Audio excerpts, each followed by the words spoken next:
they recruiting? Aren't these self-interested? They're recruiting for the. They're recruiting for the CIA. Using the CIA. They're recruiting for the CIA. They're not recruiting for. Common mindset. They're recruiting for the CIA. They're not recruiting for Microsoft or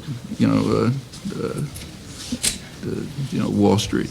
This concentration on CIA atrocities is one of the techniques that's used to avoid criticism of the government of a real power.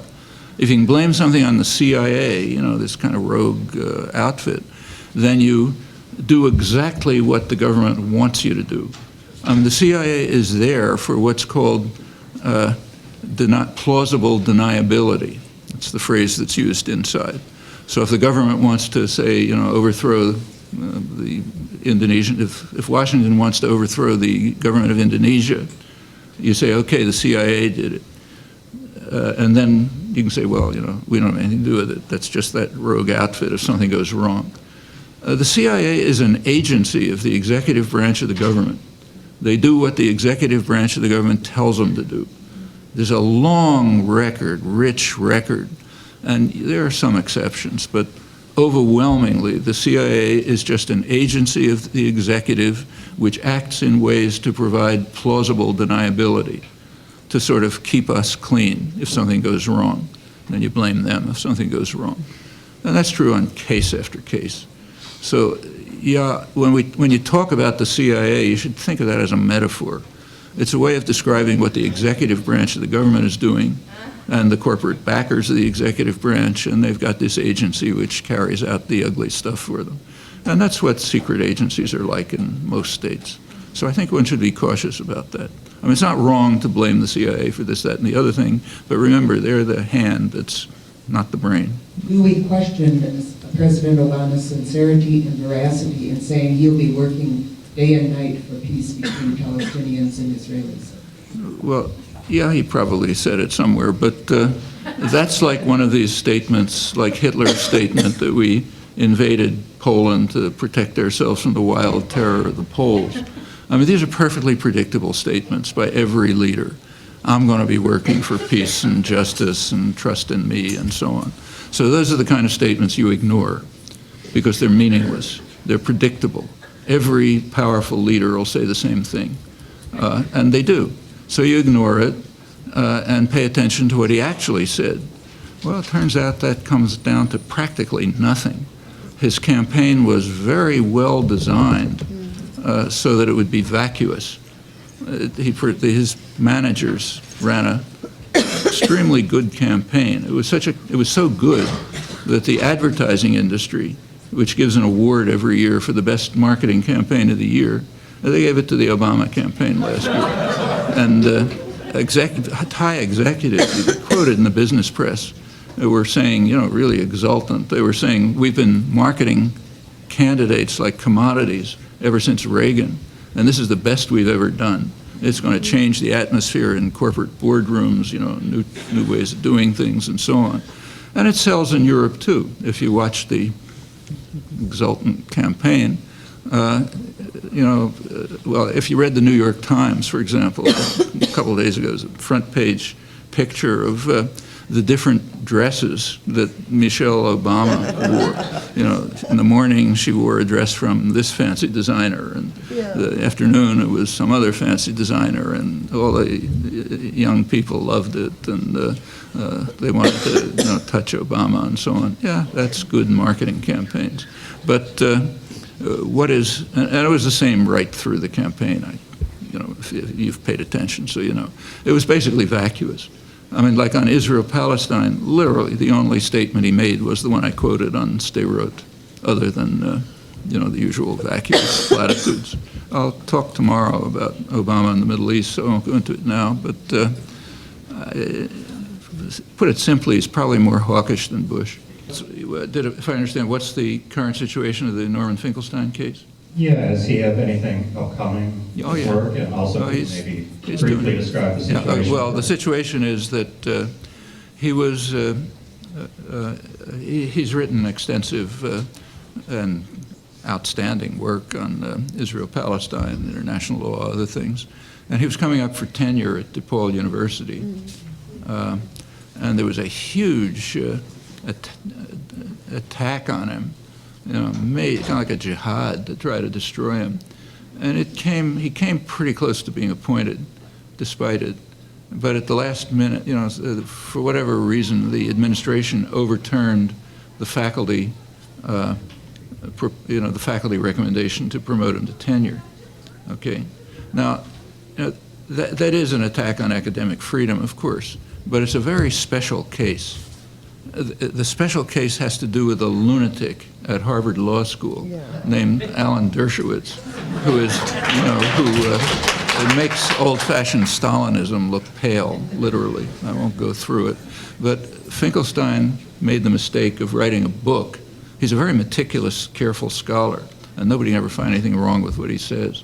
But he wrote a book in which he ran through Dershowitz's best-selling apologetics for Israel and showed that it was just a tissue of lies and fabrications and slanders and support for atrocities and so on. And it was a very careful, meticulous job. Now, Dershowitz is a lawyer. He actually wrote a book called something like Advice to Young Lawyers. And he gives some good advice. He says, if you have a client and you know that he's guilty as sin, what you should do is anything you can up to outright violation of law to get him to clear him. Okay, now Dershowitz has two clients, himself and Israel. Okay, and he acts on his own advice. So that he knows he can't respond to what Finkelstein wrote. So therefore he launched into a campaign of vilification and slander of a kind I've never seen. I don't even think you could find it in the Stalinist literature. I mean, just to give you an example, Norman's mother, who he reveres, is a survivor of Auschwitz, okay? So Finkelstein actually published an article in which he says she survived Auschwitz because she was a capo, a collaborator with the Nazis. This is, see if you can find anything like that in the Stalinist literature or anywhere, That's the kind of thing that was going on. And he probably managed to mobilize funders and others, and of course the most vulgar parts of the Jewish community got involved. And the Catholic university is vulnerable because they can be accused of anti-Semitism. Okay, that's one of the background weapons, anti-Semitism. And somebody mentioned this before, I don't know, maybe you. But this use of the notion of anti-Semitism is extremely cynical. And it's conscious. So the leading Israeli statesman, the most admired statesman, Abba Eban, admired particularly because he had an Oxford accent. That always helps, But he was considered very distinguished, aristocratic Englishman. But he wrote an article once in one of the American Jewish journals, Congress Weekly, in which he explained, this was like 30 years ago, he explained to the American Jewish community what their task was. He said their task is to show that any criticism of Zionism, which means criticism of Israel, is either anti-Semitism or the result of neurotic Jewish self-hatred. Okay, that amounts to 100%, okay? So that's your task. And that's exactly what they do. Incidentally, I had two examples of neurotic anti-Jewish self-hatred. I was one, and the other was I.F. Stone, who was a dedicated Zionist all his life. But because we were critical of Israel. So, and in fact, in Hebrew, there are two words for propaganda. There's the word that means propaganda, which is used for everybody, and the word that's used for themselves, which translates as explanation. See, the assumption is that everything we do is so obviously correct that all we have to do is explain it to the Goyim, to the non-Jews, and then they'll understand. And that's the line constantly, you read this stuff. So that's Abba Eban's advice. So every criticism is either anti-Semitism or Jewish self-hatred. Can't be. What else could there be, since everything that's done is obviously right? Finkelstein is, he'll have a very hard time teaching after this because he's been defamed badly. But he's getting on. He's writing a lot, very good stuff. He's giving hundreds of talks all over the place. He's got a new book almost out, I guess. Pretty soon it'll be out. And, both here and abroad. It's not the best situation in the world, but he's making out okay. Paraphrase. What are your sources of inspiration? Sources of inspiration? What people have done. Like take, say, the Palestinians. They've survived.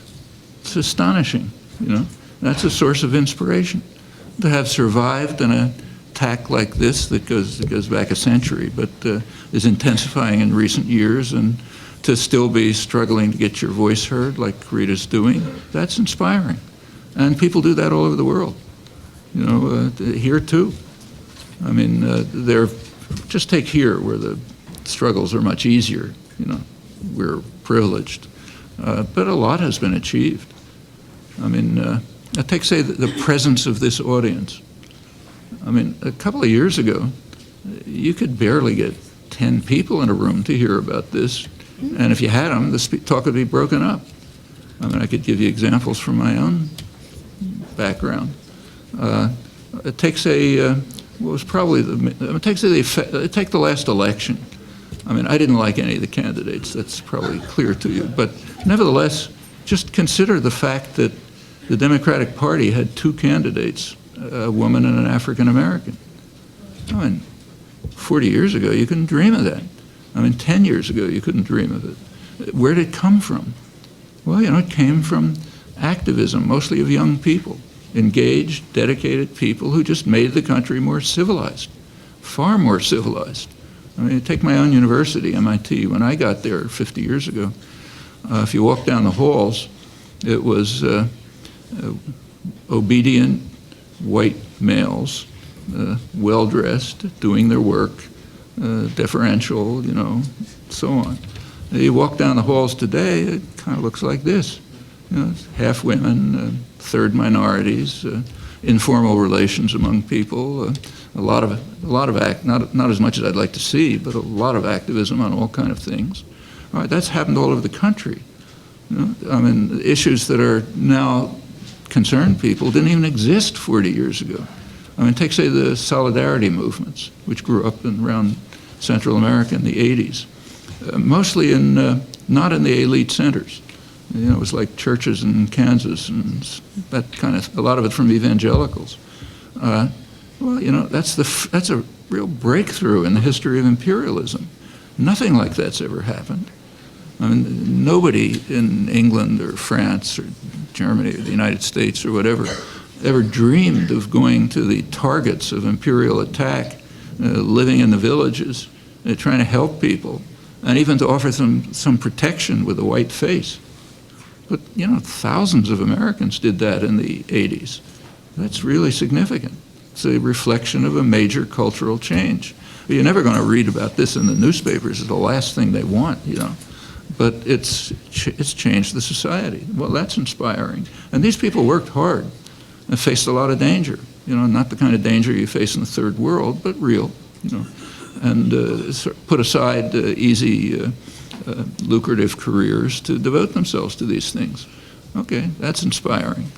And you can go on and on.